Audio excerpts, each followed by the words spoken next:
Hey, welcome back to Hematite Homestead. Man, I tell you guys what, I've been super busy. A lot of long hours at the day job, the real job, the job that pays for everything that we do here at Hematite Homestead. Days that I've been fortunate enough to get home in a decent time, I come right out here and been working on this farrowing barn. We are getting so close to putting piglets on the ground. I've got to get this thing ready. It's been my primary focus the last 2 weeks. But this isn't what we're here to talk about today. What we're here to talk about is the Size Does Matter Challenge.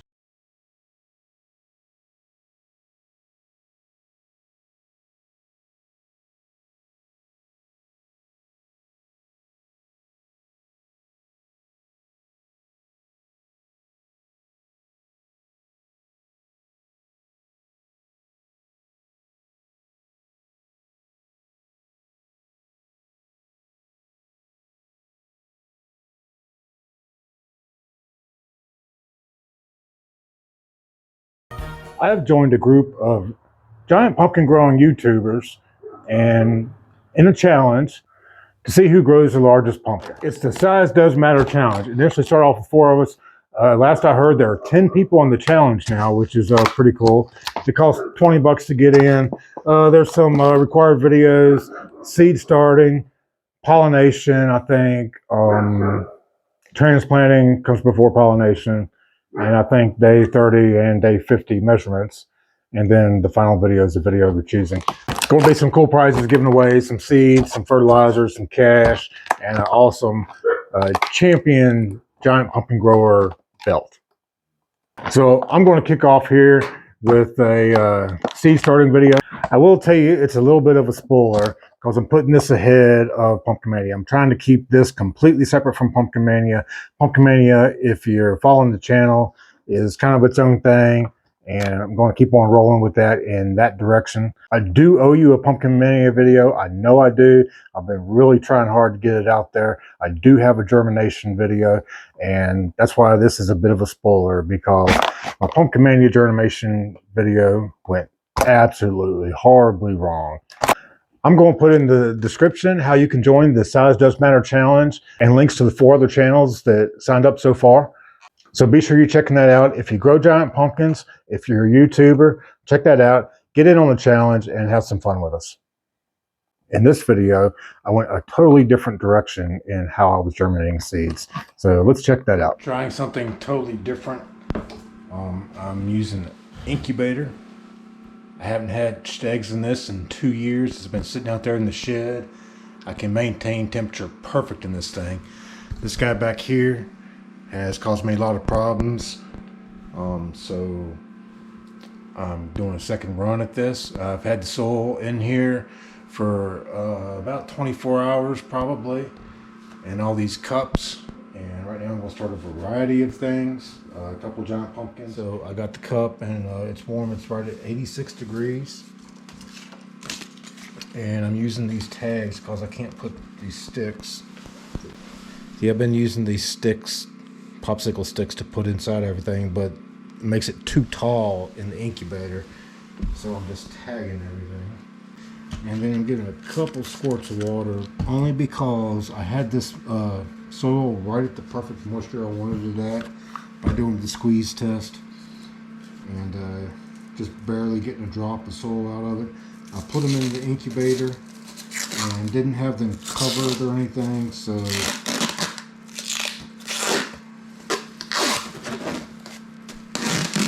they dried out a little bit, but this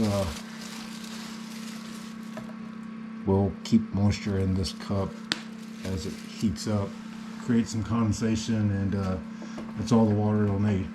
All right, I totally did a whole ruby and 2 seeds of ruby, and I thought I was recording and I was not. Anyway, as I was talking about, you've already seen the huge disaster with the grow tent and the heat mat, temperature killing off some of my plants.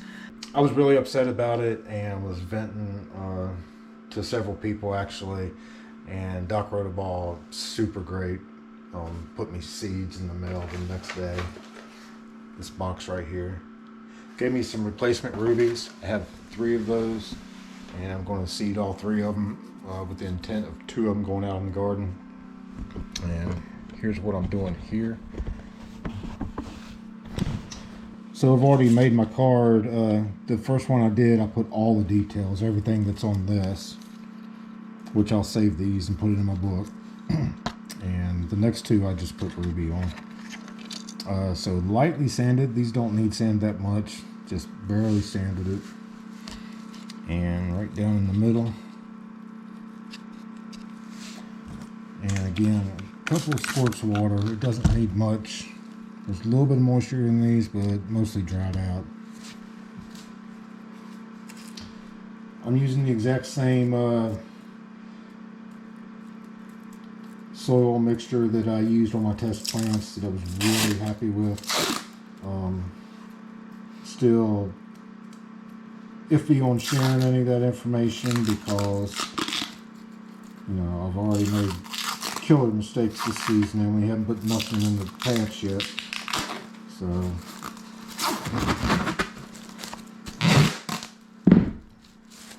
later on in the season, if things are going really good, I'll share what I put in it, but I don't want anybody to go out and say, hey, this is what Steve Hall at Hematite Homestead said to do, and it doesn't work for you. Because, you know, I'm still new at this, 3rd year grower, and just trying to get something to scale this year for the first time.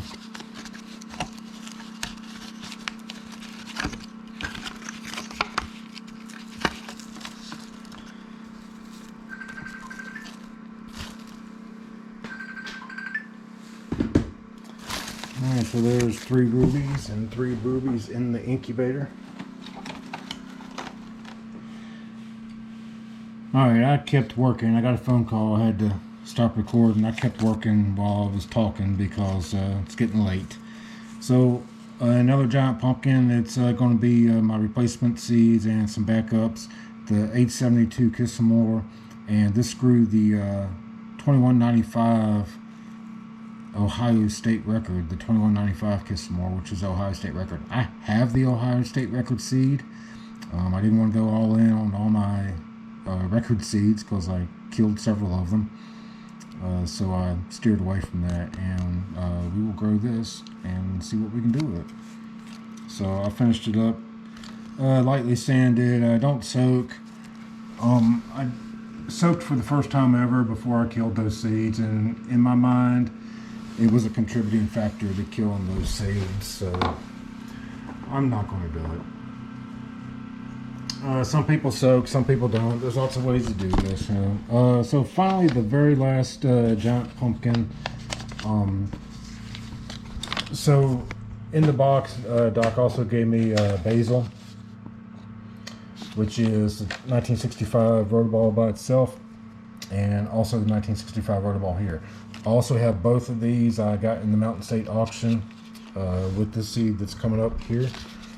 And actually, after I killed my seeds, I started a basil, and we got basil up here. Did germinate and is making its appearance on Earth. All right, so the final seed that I'm going to plant giant pumpkin wise is 1675 and a half Nelson 2021, and this was the 1911 Urena by itself.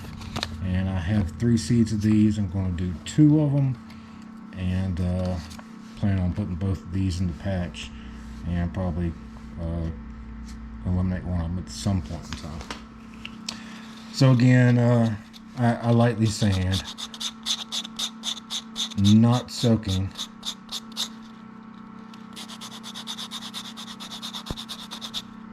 I guess I could do some more research on soaking, but when I soaked the seeds that I planted,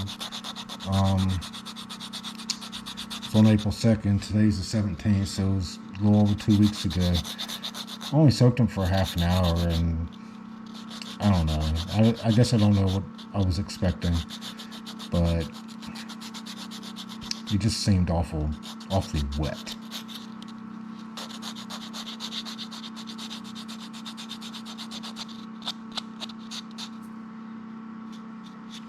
So just barely, I can barely see the line through there. So that's telling me it's time to quit. This is a fine grade sandpaper. Brush the dust off. And just like everything else we've done tonight, get right down in the top there, barely cover it up. And this soil's a little bit moist, but not like it should have been. So just a couple little squirts there. Get my card in here.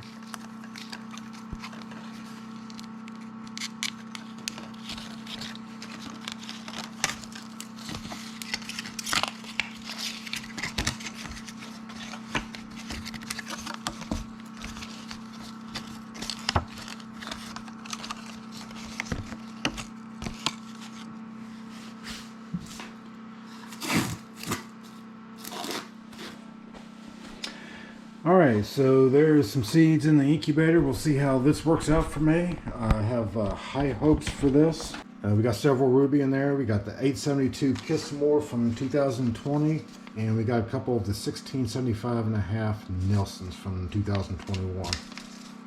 One thing about the incubator, so I haven't used it in 2 years, and I can't find the book for it. I could not figure out how to change the alarm on it, so right now it's alarming because I've had the lid off of it. It's a low temperature right now.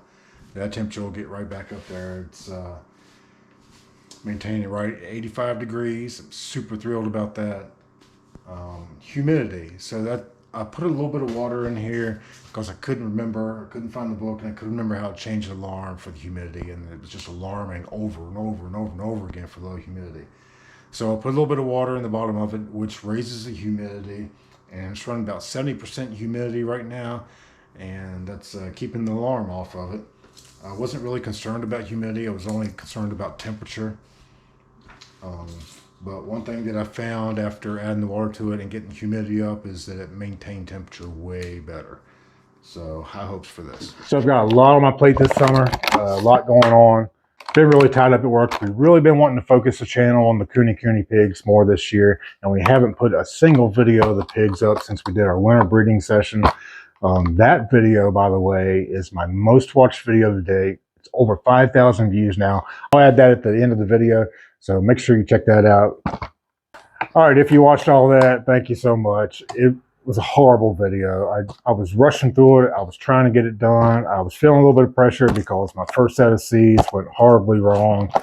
And I actually cut out a lot of that video. I did some field pumpkins targeting the West Virginia Fair. I usually don't start those until June 1st. I start germinating June 1st out here in the greenhouse and plant on June 10th. And we'll try and get some planted May 15th so I can get a decent field pumpkin to show in the West Virginia State Fair, which is middle August. Also did some giant watermelons that I got from Richie Burdett last year, and I did plant a couple of those last year, and so we won't even talk about that. But I'm hoping to do decent at that this year. My focus is going to be giant pumpkins, but I am going to give that a shot. And I'm trying again on giant tomatoes. I'm 12 seeds now in. I've got a few in the incubator. Hopefully they're going to germinate. They are 3 seeds, and there is my last shot. I had 3 cups left, and I chose to go giant tomato in those 3 cups, and that's going to be it for me. I'm not going to try and germinate anymore. If those don't make it, I don't know what I'm doing. Being totally transparent, I've got a lot on my plate, and this challenge is going to be really difficult for me. I almost signed up for the 150 square foot challenge. I think it's bigpumpkins.com maybe. But ultimately, I decided that that is not in alignment with my goals for the year. Again, my goals, 1 fruit, 1 scale. And I've got to stay focused in that direction. So being totally transparent, I'm going to attempt to stick with this Size Does Matter challenge. But I got to admit, if I start to get under pressure a little bit, it's going to be one of the very first things cold out of the patch. But I'm going to give it a shot. And you should too, because it's going to be a fun time. All right, as I mentioned earlier, I know I owe you a Pumpkin Mania video. It's coming up next Monday. I promise you that. I know I owe somebody a t-shirt. The drawing hasn't been made for that yet. I do have the names from the comments in the last video. I will draw that on Monday and announce the winner for the next t-shirt. In addition to that, make sure you're hitting the subscribe button. We're getting ready to put piglets in this farrowing barn really soon, and you're going to want to see that. And continue to follow along with us. The Size Does Matter Challenge and Pumpkin Mania. We've got a lot on our plate this summer, and it's going to be a fun summer, and I'm really looking forward to it. All right, so thanks so much for watching. Hit that subscribe button, and we will catch you next time.